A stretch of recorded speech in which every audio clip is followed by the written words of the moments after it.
ሰላም ጤና ይስጥልኝ የተወደዳችሁና የተከበራችሁ የኢትዮ ጥበብ ቻናል ቤተሰቦች እንደምን አላችሁ? ሰላምታችን በያላችሁበት ይድረሳችሁ።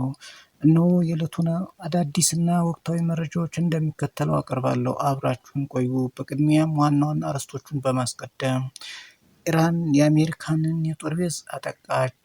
በመካከለኛው ምስራቅ ውጥረቱ ተባብሷል። ኳታር አስጠነቀቀች። ተመልካቾቼ ወደ ዝርዝሩ አልፋለሁ፣ አብራችሁን ቆዩ። ኢራን የአሜሪካንን የጦር ቤዝ አጠቃች። ኢራን በኳታር ውስጥ የሚገኘውን ትልቁን የአሜሪካ ወታደራዊ የጦር ቤዝ በሚሳኤል አጠቃች። ኳታር ሚሳኤሎቹን መታ መጣሏንና ምንም አይነት ጉዳት እንዳላደረሱ ገልጻለች። እስራኤልም በበኩሏ ኢራን ላይ ጥቃት ፈጽማለች። እስራኤል በኢራን ዋና ከተማ ቴህራን ውስጥ በሚገኙ በርካታ ጠቃሚ ኢላማዎች ላይ የቦምብ ድብደባ ፈጽማለች። እነዚህም በፖለቲካ እስረኞች የሚታወቀውን እስር ቤት፣ የወታደራዊ አዛዥ ማዕከላትን እና የኃይል ማመንጫ ጣቢያን ያጠቃልላል። ይህም የኤሌክትሪክ መቋረጥን አስከትሏል። የኒውክለር ማዕከላት ተመቱ። እስራኤል በተጨማሪም የኢራንን የኒውክለር ተቋም ፎርዶ ላይ ጥቃት ፈጽማለች። ይህ የሆነው አሜሪካ ከደበደበች ከአንድ ቀን በኋላ ነው። የኢራን መልሶ ማጥቃት እየተባባሰ ነው። ኢራን በእስራኤል ከተሞች በሃይፋ እና በቴል አቪቭ ላይ ጥቃት እንደከፈተች ገልጻለች።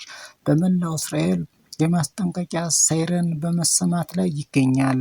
የእስራኤል ማስጠንቀቂያ።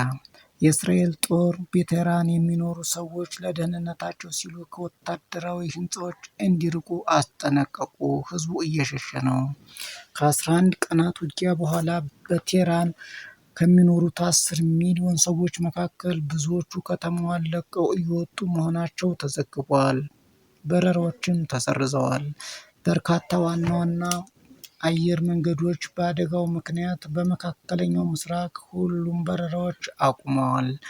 የደህንነት ማስጠንቀቂያዎች እየተሰጡ ነው። በኳታር ጥቃቱ ከመፈጸሙ በፊት አሜሪካና እንግሊዝ በዚያ የሚገኙ ዜጎቻቸው ለደህንነት ሲባል በቤት ውስጥ እንዲቆዩ አስጠንቅቀው ነበር።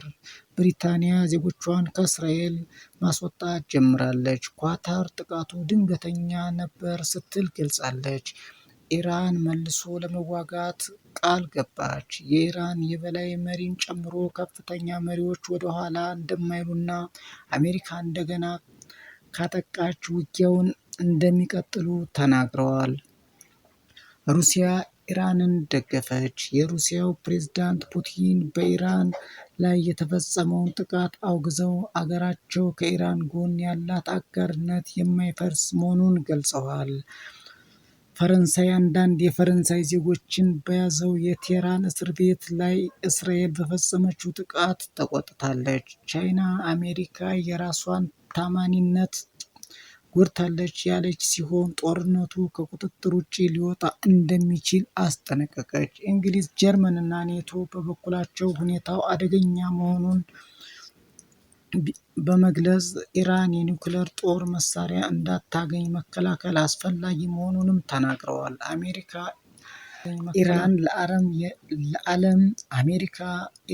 ለዓለም የነዳጅ አቅርቦት ወሳኝ የሆነውን የሆርሙዝን የባህር ወሽመጥ እንዳትዘጋ ቻይና እንድትረዳት ጠይቃለች። ተመልካቾቼ የዕለቱ መረጃዎች እነዚህ ነበሩ። ጤና ይስጥልኝ። ለቻናሉ አዲስ የሆናችሁ ሰብስክራይብ፣ ላይክ እና ሼር በማድረግ ቤተሰብ ይሁኑ።